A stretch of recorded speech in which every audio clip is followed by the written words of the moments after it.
एक चर्चा सरेआम होती है कि जदयू किसी भी वक्त समाप्त हो सकती है। जदयू उस टापू की तरह हो गई है जो चारों तरीके से पानी बढ़ने की वजह से सिकुड़ता जा रहा है। होंगे कि अमित शाह बिहार आए और ओबीसी, पिछड़ा और अति पिछड़ा समाज के लोगों को अपने पाले में करने के लिए एक बड़ा सवर्ण, एक ओबीसी और फिर ताती समाज के एक व्यक्ति को एमएलसी भेजा गया। अब दूसरी तरफ आप देख सकते हैं कि चिराग पासवान भी पटना पहुंच गए हैं।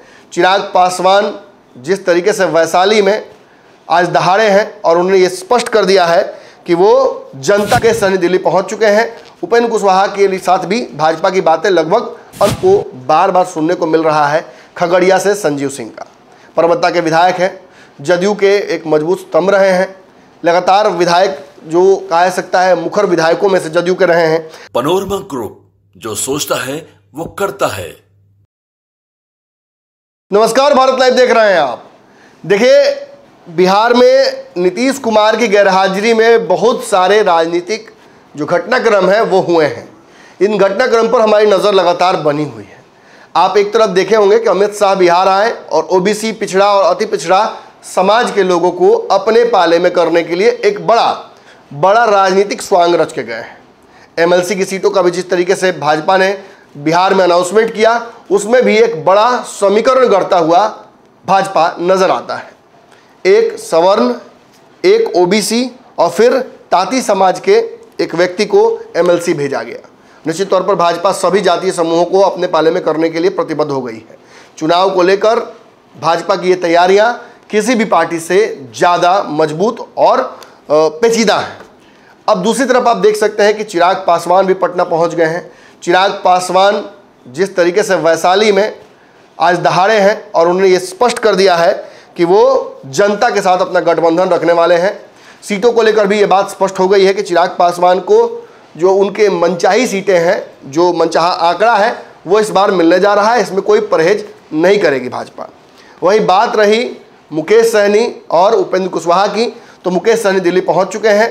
उपेंद्र कुशवाहा के साथ भी भाजपा की बातें लगभग अंतिम दौर में चल रही हैं।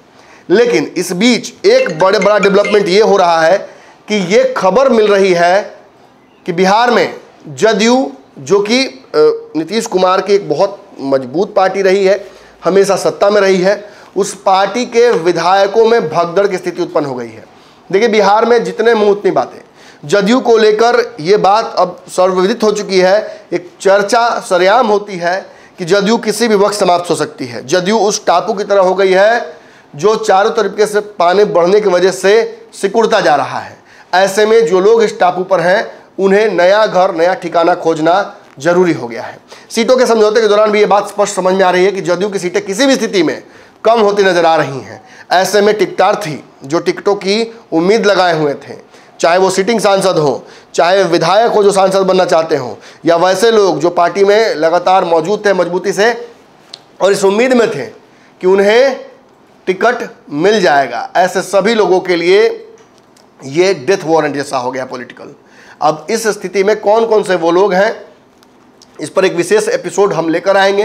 ये बताने की कोशिश करेंगे कि भाई आखिर जदयू के जो लोग हैं, जो सांसद बनना चाहते थे, उनकी टिकटें अगर कटेंगी तो उन्हें आगे उनके लिए क्या संभावना बनती है। देखिए, इसी का इंतजार कहीं ना कहीं महागठबंधन कर रहा है। तेजस्वी यादव और महागठबंधन जब ये कहता है कि हम अपनी सीटें एनडीए के बाद अनाउंस करेंगे, तो उसका सबसे बड़ा कारण यही होता है कि जो लोग एनडीए से दुत्कार दिए जाएंगे, जिन्हें टिकट नहीं मिलेगा, जिन लोगों के साथ नाइंसाफ़ी होगी, उनका रैन बसेरा लास्ट रिजॉर्ट महागठबंधन बनेगा।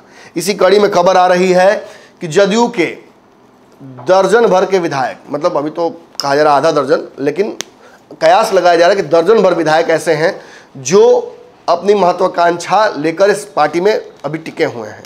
इनमें से कई लोग तो सार्वजनिक तौर पर भी ये बात बोल चुके हैं कि उन्हें लोकसभा चुनाव लड़ना है।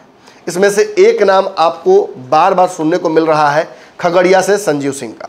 परबत्ता के विधायक हैं, जदयू के एक मजबूत स्तंभ रहे हैं, लगातार विधायक जो कहा सकता है मुखर विधायकों में से जदयू के रहे हैं। हाल ही में 12 तारीख को जो सरकार का परीक्षण हुआ था, उसमें भी आपको याद होगा एक कंट्रोवर्शियल रोल बताया जा रहा था कि इनका था। अब ऐसी स्थिति में ये चुनाव लड़ने की घोषणा कर चुके हैं। लोजपा समेत कई पार्टियों से बताया जा रहा है इन्हें ऑफर भी आया है। अब एक जो बड़ी खबर ये आ रही है कि चुनाव लड़ने का जैसे ही इन्होंने मन बनाया, तेजस्वी यादव की पार्टी आरजेडी इन्हें अपने पाले में करने के लिए खड़ी हो गई है। इतना ही नहीं, एक और बड़ा ये दावा किया जा रहा है कि संजीव सिंह के संपर्क में 4 से 5 विधायक हैं जो इनके साथ पाला बदलने के लिए तैयार हैं। सभी को एक ही रिवॉर्ड चाहिए। ज़्यादातर लोग इस झुंड में ये चाहते हैं कि उन्हें लोकसभा का चुनाव इस बार लड़ने का मौका मिले। आइडियल तो सभी लोग एनडीए से लड़ना चाहते हैं, लेकिन अगर एनडीए में 40 सीटों का समीकरण देखें तो 40 पर लगभग 80 प्रत्याशी हैं। ऐसे में पहले से ही समीकरण बिगड़ा हुआ है। तो इस समीकरण को सुधारने के लिए कहीं ना कहीं ये प्रयास किया जा रहा है कि अब महागठबंधन में कुछ लोगों की एंट्री हो। ऐसी कड़ी में संजीव सिंह का नाम और उनके जैसे कुछ और विधायकों का नाम दबी जुबान में लिया जा रहा है, जो महागठबंधन की तरफ अब अपना रुख कर सकते हैं। किसी भी स्थिति में जदयू के लिए ये बहुत ही एक घातक कहा जा सकता है खबर है। इसलिए क्योंकि जदयू के विधायकों की संख्या पहले से ही कम है। सरकार भी बिहार में बहुत बहुमत के आंकड़े में कंफर्टेबली नहीं है।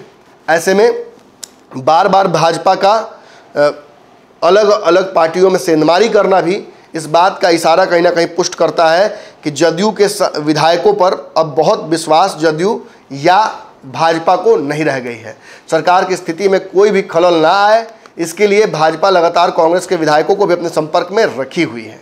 ऐसे में जदयू से अगर इन विधायकों की टूट होती है तो ये नीतीश कुमार के लिए कहा जा सकता है कि last nail in the coffin हो सकता है। अगली खबर में जल्दी मुलाकात करते हैं। धन्यवाद।